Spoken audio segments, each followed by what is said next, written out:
Hi everyone, I'm Doug Canfield with the Mountaineers Books web series. This evening our presenter is Molly Hashimoto. She's the author of the new book, Colors of the West, An Artist's Guide to Nature's Palette. Our web series presentations are offered almost monthly, so be sure to check back often and see what we have coming up. If a presentation lands on a day you can't attend, go ahead and feel free to sign up anyway, because we will email you a recording of the presentation that you can watch at any time it's convenient for you. For tonight's presentation, we're partnering with the North Cascades Institute, and if you joined us this evening through an invitation from NCI, it's a pleasure to have you. Molly Hashimoto is an artist and an art teacher. Her work has been exhibited in a number of Northwest art galleries, and she teaches art throughout the year at different venues, including the North Cascades Institute in the North Cascades National Park, at the Yellowstone Forever Institute in Yellowstone National Park, and at the Wenatchee River Institute in Leavenworth, Washington. As an artist, Molly is especially fond of plein air painting. Plein air painters are those folks that we see when we're outdoors. They have their sketchbooks and brushes in their hands, and they're intent on capturing the scene that's right in front of them. They're the folks we want to kind of peek over their shoulders and see what they're working on. If you're curious about watercolor in particular, Colors of the West can get you started. The book includes about 170 illustrations as well as color palettes for painting all different kinds of natural scenes. You'll find lots of birds and wildlife sketches in the book too. So tonight, Molly's presentation will run about 30 minutes, followed by question and answer period. Feel free to submit questions anytime you'd like during the presentation. The question box is on the right side of your screen, and you can just put it in there. We'll address those questions at the conclusion of Molly's presentation. And let's see, I think that's about it for me. Welcome, Molly. I'm handing the presentation over to you. Thank you, Doug, and welcome everyone. Thanks for joining me tonight. I'm going to be giving a presentation that includes lots of pictures for you to look at. I hope you'll enjoy them. I'd like to begin by reading you a paragraph or two from the introductory chapter called The Art of Observation, Why Sketch and Paint. Hiking, skiing, biking, paddling, and climbing are all engaging activities that bring us close to nature, but they make the world go by very fast. A 30-second break to take a photo is as close as we come to stopping. And in the age of social media, you have to ask, is there a photo that has not been taken? A sketch, on the other hand, is pretty hard to replicate. Technology blurs individual distinctions, whereas hand-created work emphasizes them. No one person's sketch can be totally like another. To draw and paint en plein air, translated from the French as outdoors or in the open air, takes time. While you are stationary, focusing on your sketch or painting, you become acutely aware of details in the environment around you. A vireo singing high above, an osprey circling on the other side of the lake, clouds moving rapidly across the sky as a storm approaches, the chill of the air as pressure changes, the many different greens that surround a Douglas fir in an old-growth forest. In her book, Releasing the Imagination, educational philosopher and social activist Maxine Greene noted how important it is for people to plunge into subject matter in order to steep themselves in it.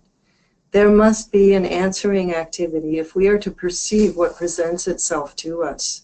We must reach out toward the object through an act of consciousness that grasps that which is presented. You see here my sketchbook lying in the rocks on Diablo Lake in the North Cascades. Here's a close-up of that sketch, a 2-page spread that I did one summer out with my students from the North Cascades Institute. This is Colonial Peak and Pyramid Peak. Here we are above the Diablo Lake overlook. I usually try to find some kind of peaceful, out-of-the-way places for my students and I to paint. And this is a spot we've been to many times. I also am showing you some of the things I've done for Pomegranate Communications. That's a Portland company that's well known for their calendars and cards, and I've been working with them for probably 25 years. Tell you a little bit about my beginnings. This is my dad and my twin sister Jane and I posing with our Ford Woody station wagon. Dad used to drive my sister and my other siblings and I up to the Rockies. He was quite enthusiastic about scenery. He loved it. And all of us would be rolling around in the back of the car while Dad was gesticulating, his hand off the steering wheel, saying, "Look at the majestic Rockies." And we were so scared, but of course we picked up a lot of that from him. And our mom grew up in Laramie, Wyoming. So I think both of our parents really did pass along a love for the West to us. By the way, Jane, my sister, is one of the poets in Colors of the West. I'm very fond of poetry, and Jane lives in New Zealand. She's known there for her poetry. I've also included Tim McNulty and Saul Weisberg, two Washington poets in the book, and I'm very grateful to them for letting me use their work.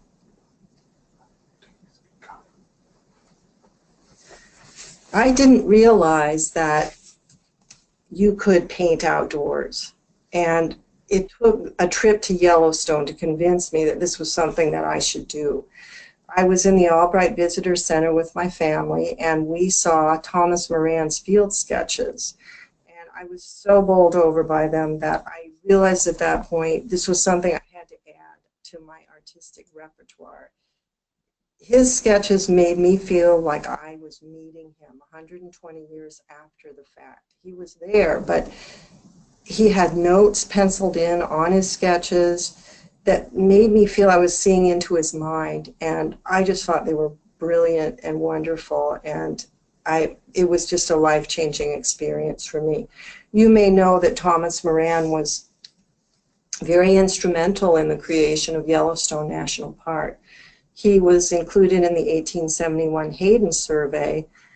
They were tasked with going to the park and investigating it and reporting back to Congress on it. And Moran's paintings and sketches were shown to Congress and were very instrumental in changing Congress's mind about the creation of the park. Here he's climbing on the terraces at Mammoth, and I'm sure you realize no one would do that today, but there he is. And he went back to Yellowstone several times. I'm helping one of my students, Harriet Herschel, paint below Deer Creek. This is the bridge over Deer Creek, and this too is in the North Cascades. This was a summer day. It's a beautiful lush forest with some old growth Douglas firs, and it's one of my favorite places to paint.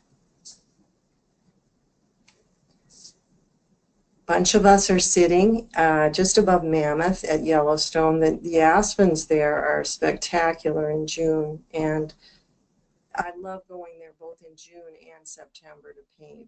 There's just wonderful fall color and spring color. One of the things I do in the book is I have technique pages where I talk about how to handle certain things in watercolor. White, for example, you just use the white of the paper for your white. You don't paint white, and it's really kind of neat to discover that. One of the things that happens when you paint and draw subjects from nature is that you learn something about their structure. For instance, the young hemlock is very flexible, and you can see it bowing over without any damage to the tree. The bigger one is a lot stiffer, and so the snow lies on it a little bit differently. And I also discovered that it was a lot like painting drapery. You know, if you're doing a still life, if you've ever done a still life, you know that drapery kind of has these interesting folds, and there are ways to model those forms. And it was really fun to discover that link. I'm a real book person, and another one of my artist heroes is Karl Bodmer. Our family discovered him going through Livingston, Montana, and I saw his prints of Native Americans, and I was just completely taken with him. And so, of course, I had to go out and get 2 books about him. And I decided one year that I was going to drive to the upper Missouri River to follow in his footsteps. I drove in one day from Seattle to Helena, Montana. I was pretty obsessed with it, as you can tell from that. And then the next morning drove from there to Coal Banks Landing, where I went on a boat trip on the upper Missouri, following in Bodmer's footsteps. He is, again, one of my heroes. And you see me walking below the White Cliffs here, how tiny I am. It's a magnificent landscape and very unlike anything you'll see anywhere else. Lewis and Clark were also really taken with this particular stretch of the Missouri. And I sketched these 7 sisters rock formations on the boat, and it was really neat because I felt like I was really in Bodmer's company once again. So I have filled a bunch of sketchbooks, as you can see, and I wanted to tell you a little bit about how the book came into being. I wrote a chapter about Karl Bodmer, and I worked with Nick O'Connell of the Writers' Workshop in Seattle. He helped me over a period of 6 months develop that chapter, refine it, and he felt that my sketches were really one of the more interesting things about the chapter. So he recommended that I do more with the sketches. And then a couple years ago, I met Ann Depew, a local literary agent, and Ann also responded to the sketches and suggested I do more with that. We developed the idea, and I did a lot more writing, and Ann submitted a proposal to Mountaineers Books, and I've been thrilled to work with them. Everyone at Mountaineers Publishers is fantastic. Kate Rogers, the editor-in-chief, gave me some wonderful direction. All the editors helped me enormously. Everything about the company is just great. I have to say that in all honesty. It's been wonderful working with them. So Anne helped me come up with the idea of organizing the sketches around colors, because the West is just such a colorful place, and that's what I respond to as an artist. So I'm just going to show you a few sketches, and I'll talk about where these colors come from. This is the view from Cascade Head on the central Oregon coast. It's between Nescoin and Lincoln City. And you're looking down on a headland that has both meadows and Sitka spruce forest, which both create a lovely green and seen at a distance. Here we're looking at one of the early winter spires at Washington Pass, part of Liberty Bell. And the larches are turning golden, which they were last weekend. I was teaching up at the North Cascades, and we didn't get up there because the snow closed the road briefly, but I have seen this a number of times, and it's really one of the sights of Washington you really need to see. Crater Lake probably has the most amazing blue that you will ever see anywhere in the world. I've been there a couple times and had to paint it. This is a late afternoon storm approaching the Sangre de Cristo Mountains in northern New Mexico, and a lot of times atmospheric conditions create the colors that you see in the West. Yellowstone Canyon is full of really fascinating geological formations, and this is the orange you see is iron oxide, and the golds and yellows are sulfur compounds. This was a spot that my friend Alona helped us find one day when we were trying to get away from the crowds, and this was just the perfect spot. Mount Rainier National Park has obviously some of the best meadows anywhere, and one fall I was up at Paradise and saw these colors, and those two I just knew I had to paint. This particular technique is called wet into wet, and I do go into some detail about that in the book too. But in order to do that, you just wet the whole paper and you start throwing color on, starting with the lightest colors and then going to the richer, darker hues. Back to the sketchbooks. You might be wondering, how do you fill this many sketchbooks? It's not that difficult. These I've been doing for almost 20 years. So one way to fill them up is to use very small thumbnail sketches. I'll often look at a scene and I'll try to see, well, what's interesting? And I'll just start drawing these little squares, sometimes rectangles, and filling them in with whatever is interesting to my eye. And I sometimes will use a water-soluble black pen, so I draw first. As you can see in the ones in the center, I just draw the perimeter of whatever objects I'm looking at. And then I'll add water to those lines, and that dissolves them, and then you see what happened up on top there. Those are the dissolved lines. Sometimes I'll add color to it later, too. So you can do that kind of stuff with a pretty portable kit. This is what I would bring if I was really trying to get out there and, maybe hike or not have to lug a whole bunch of stuff. But you'll notice in the upper right corner, I have my camera. I really don't go anywhere without my camera because I never know what I'm going to see. Also, I never know what's going to happen with the weather, and you might just get a sketch started and not get too far with it, but having that camera will help you finish it later. More thumbnails, some with color, some without. I think that thumbnails have kind of a cinematic expression, almost like the cells that you would see for a film. It gives you the sense of the whole experience that you are having, and I think that's really neat. Another way to fill up your sketchbook is not to finish things. And I must confess that my sketchbooks probably have about 30% unfinished work in them. But I think that's okay. There's always something new that's coming up that you really want to draw, and sometimes you just don't have time to finish things. This was a scene that my husband and I saw at Crater Lake. It was early June. Snow was still piled up. Rim Drive was closed. We walked up there. It was 40 degrees, so I kind of felt it was too cold to paint. I did do a drawing. I tried to be a little careful about it, and then as soon as we were back inside, before I forgot what it was like, I put some paint on it, and I decided that I was fine with it unfinished.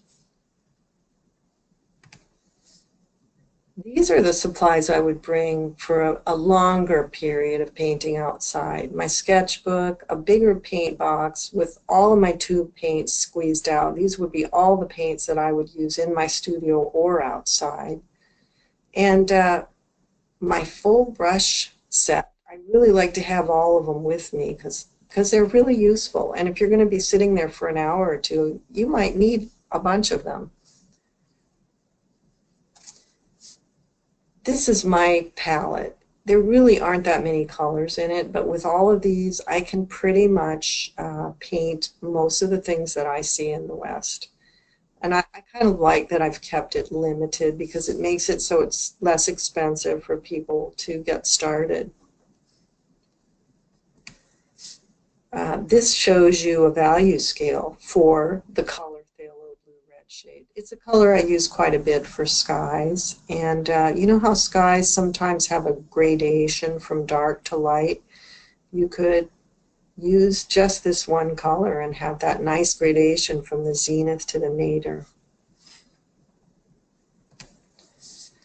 The book actually has a lot of palette bars, and I thought that was really fun to create those for the book. I often will do a palette, perhaps a little more casually than this, but I will create a palette before I paint, just to get a sense of what colors am I going to need. And it's really a good idea to not just be kind of making it up as you go along. It helps to have a sense of, okay, these are the two paints I'm going to use, and That way you can mix them up in advance and you're all set to go when you start painting. And when I say in advance, I don't mean when you're back at home. I mean when you're sitting there. You might want to spend, I don't know, it could be 5 or 10 minutes actually really looking, really closely looking and just seeing how well you can match the colors that you see. This is Diablo Lake. The previous slide was Diablo Lake in the colder months. Here you see the colors of late July, August, and those colors happen because the glaciers above are beginning to melt. Earlier in the year, it's mostly rainfall and snow melt that creates the color, but the flour, the rock flour in the glaciers creates this beautiful color.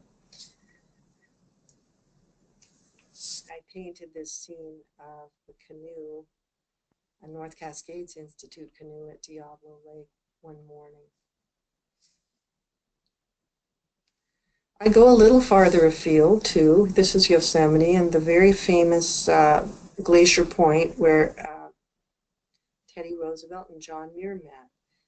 And painting this scene required a lot of forethought and also a technique that I call glazing.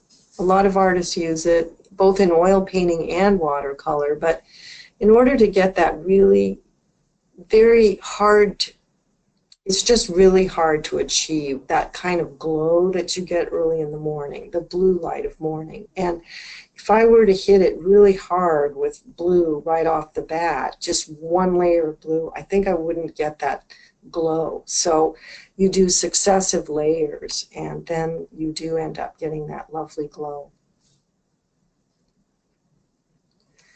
This is Tenaya Lake, also in Yosemite National Park. This is up in the Tuolumne area. And the blues that you see there are really amazing because of the white granite that, well, in the lake, you can actually see the granite through the water. And these two hemlocks were casting long shadows in the lake. It was spectacular.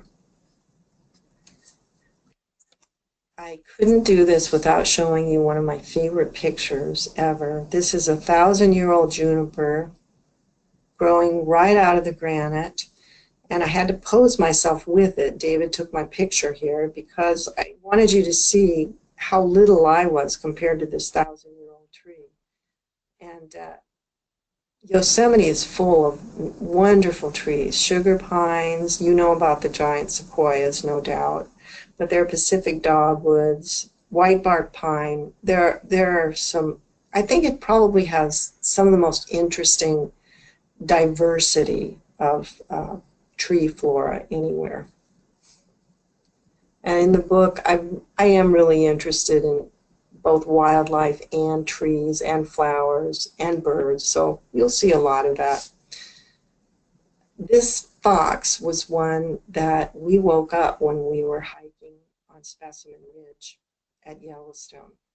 This is high above the Lamar Valley, and it was a warm day in May, and the fox was cooling itself in the snow, sleeping actually, and we woke it up. And I did this sequence of sketches using photos from my friend Glenn Drager, who was with us. He took some fabulous photos. I did too, but his were even better. It's a little difficult, obviously, to sketch wildlife when you're in the field. And I'll often come home after a memorable experience like that and draw and paint because I don't want to forget it. And there's something about doing a sketch that really keeps it alive, you know, well after you get home. We often paint in porcelain basin. This is the lower basin at Norris Geyser Basins in Yellowstone because I think the colors there are unbelievable and everyone always really enjoys it. Here's a student with her sketch. I think it's quite a wonderful sketch. Another student, Emily Smith, is in Norris Basin, and she is talking to a family, and it was really interesting to me because this girl and her dad talked to Emily for about 20 minutes, and I wasn't really privy to the conversation. I was just kind of observing it and marveling at how long they were talking, and It brought to mind something that Ansel Adams said about artists and writers and photographers and how they were really perhaps best equipped to penetrate the illusion of mere scenery into and to see into the more profound meaning of landscape. Another of my artist heroes is Abby Williams Hill. She lived in Tacoma. Her husband was a doctor. She had 4 children. And you see her writing in her sketchbook, and her children are there with her. She was camping at Yellowstone with them. She often went on trips without her husband, just with her children. And she was hired by the Great Northern and Northern Pacific Railroad to paint the scenery of Yellowstone, also the North Cascades, many places along the route of the railroad. And the purpose of it was to encourage tourism and also migration to the Pacific Northwest. She is a hero for a number of reasons. Partly her plein air painting. These are oil paintings, but it was just really quite a significant feat for her day. This was around 1910, 1915. No one was doing that, hardly anyone, and certainly not a woman, and certainly not a woman with children. This is Mount Booker in the North Cascades, and she named it that after traveling to see the Tuskegee Institute, and she was very impressed with the work that Booker T. Washington was doing, and decided to honor this man by naming a peak after him. And I guess the U.S. Geological Survey wasn't really behind the idea, but they did let it stand, and it is Mount Booker today. I like to borrow specimens. This one came from the Burke Museum, and I also do quite a lot of borrowing from Seattle Audubon. And with birds, I often use photos. Once in a while I'll sketch outside, but I rely on my photos. These were 2 grebes, western grebes that I saw at Klamath Basin Wildlife Refuge. I'm showing you the photo first and then the art so that you can see. I really followed the photo quite closely. And I think the wildlife refuges are really wonderful places to paint. Sometimes they're not very popular. You won't see a lot of people there, but if you go at the right time of year, you'll see amazing wildlife. In May, I see birds in their breeding plumage, and it's so striking. This year, when we went back, we got to see the Clark's grebes. You see they're a little bit different. They have a little more black on their head. But we saw them doing the very famous Courtship Dance where they get up on top of the water. It was really stunning. Of course, I didn't get a photo because I was too excited, but I think I'm going to try to use this one for some sort of art. I might do a print. I'm not sure what I'm going to do with it. But, you know, the wildlife refuges really protect a lot of habitat, both for birds and for human beings. And these grebes were they were threatened at the beginning of the 20th century. Their white breast feathers were being harvested for women's capes and hats. And the Audubon Society sent 2 men to investigate how many of the birds were left, and they were pretty shocked at how depleted their numbers were. They reported to the Audubon Society, and then they spoke to Teddy Roosevelt, who created the refuge. And I think that happened in about 1907, so it was really quite a victory for the Audubon Society. And if you're down in the refuges today, you'll see lots and lots of grebes. It's very encouraging. I included the Steller's jay. That's our blue jay west of the Mississippi. I love the blue color. It's such a fun bird, raucous cries, and the color seems to go right along with its personality. Each section begins with a kind of poetic appreciation of color. These birds I saw at Union Bay Natural Area. This is in Seattle, right near the University of Washington. The wood duck that you see in the lower area I saw that one right next to Husky Stadium, and I know there's a resident family there of wood ducks. But to me, there's something wonderful about the fact that I can just go a few minutes from my house and see all of these birds, the swans I saw in February. You just have to know where to look. Obviously, the wetlands are the best place to find birds, but it's really encouraging to think that our city parks and urban areas also have a lot of stuff to offer an artist. A little bit farther afield is Mount Rainier, one of my favorite places. I sketched this just above Berkeley Park on the Wonderland Trail. In the orange section of the book, of course, I had to do Grand Prismatic Spring at Yellowstone. There's another hot spring from Yellowstone seen in May when there was still quite a bit of snow, and creating that little palette for Yellowstone was a blast. Very fun. I'd like to close by reading you the green page. I begin with a quote from Goethe. "All theory is gray, and green the golden tree of life." Chlorophyll is the pigment of all the greenery around us, making it one of the most widespread colors in nature. It also has the most chromatic variation.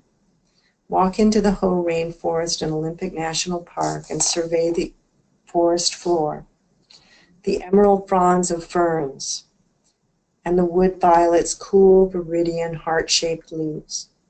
Then allow your gaze to travel up the tree trunks where mosses and lichens cling in all shades of olive to lime to celadon green.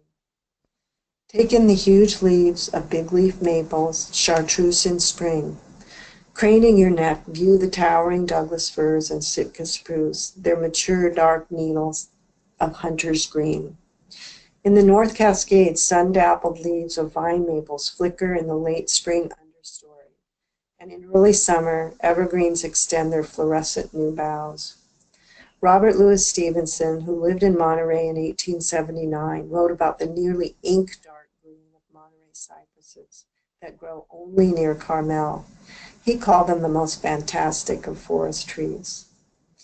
Offshore, pelicans and otters enliven that rare ecosystem, just as the shade of oak groves keeps grasses green a few miles inland at Elkhorn Slough.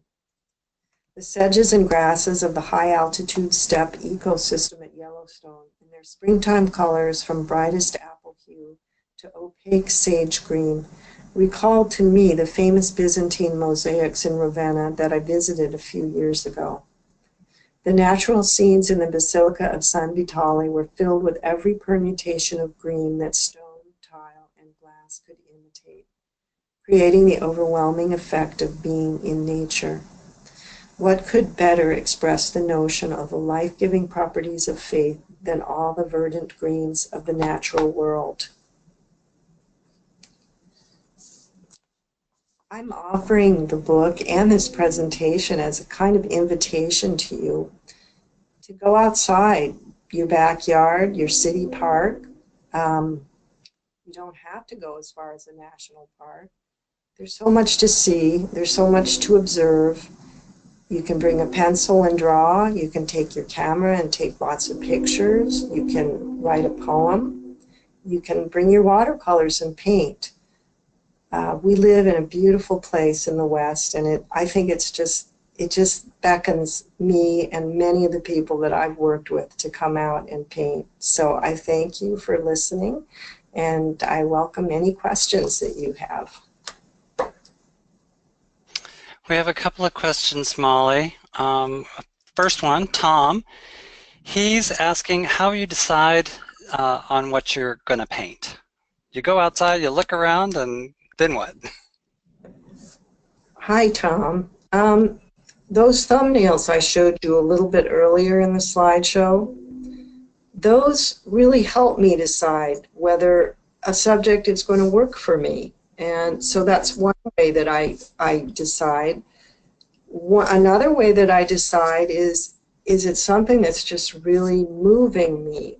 Do I feel thrilled by it? And a lot of times it's something really colorful. So those are some ways. Now there are other reasons. If I see something incredibly complicated with lots of very, very picky details, I probably am not going to do that, because I don't think watercolor is necessarily the best medium for really, really detailed work. That leads to a question that Gail's asking, which is, do you work in any other media besides watercolor? Yes, I do. I do some block printing, and I also have worked in etching. I've done egg tempera. So yeah, I've tried a lot of different things. I'm very interested in printmaking as well as watercolor. Hmm.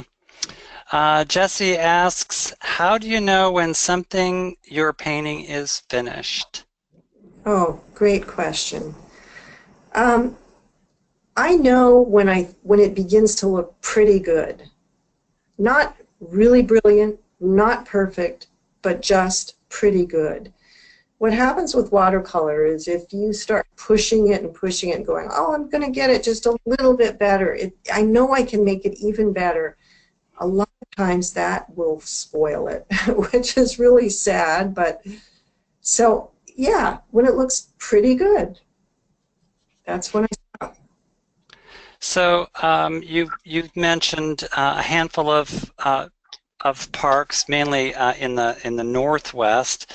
But Ashley wants to know, do you have a favorite park?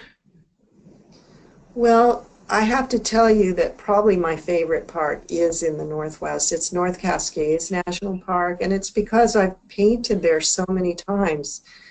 I think that familiarity makes me love things even more. I know I've probably been there 20 or 30 times, and it is my favorite, and probably Mount Rainier comes in second. Okay. And we have one more question, and that's from Karl. And he wants to know, how did you get your start as an artist, and did you always know that you wanted to be an artist?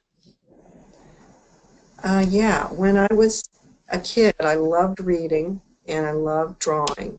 Those two things equally, and I've probably never stopped doing either one of them. So I knew I wanted to be an artist, and I thought I might want to be a writer too. Um, I was an English major in college, so the art was something I continued to do all along, even when I wasn't real actively studying it. I did it for my own enjoyment. Okay. Audience, do you have any more questions? I think we're coming to the end then. We appreciated the presentation, Molly. And thank you, audience, for joining us tonight. We hope you enjoyed the presentation. Colors of the West is available wherever books are sold and also on our website, mountaineersbooks.org, where if you use this code, Moran, M-O-R-A-N, you'll receive a 20% discount. Now, you saw lots of pictures of the book, so you know it's a gorgeous book. And it's not just for artists, birders, and wildlife watchers, travelers, and those who visit parks and monuments are going to appreciate this book too. And it's also just lovely enough to make a great holiday gift for those artists in your family and in your friend circle. So again, the discount code is Moran, M-O-R-A-N. But if you don't have a pencil, don't worry about it. We will email you the code in a day or two when we send a recording of Molly's presentation to you. Coming up next month in November will be on the 16th is going to be Robert and Daisy Kuhnstadter. They've written a book, Trekking Peru. And these folks have lived for many years down in South America. They make their home in Quito, Ecuador. And their presentation is going to be called The Last Inca Bridge. And it features let me see if I get this right. The presentation is going to dive into one of the most exciting and inspirational treks featured in their book. and offers tips on planning and preparation and a little of what to expect for anyone who really wants to get down to Peru and see what's there. In the meantime, we hope you have frequent and wonderful outdoor adventures, and we hope to see you all next month. Thanks again for joining us. Good night.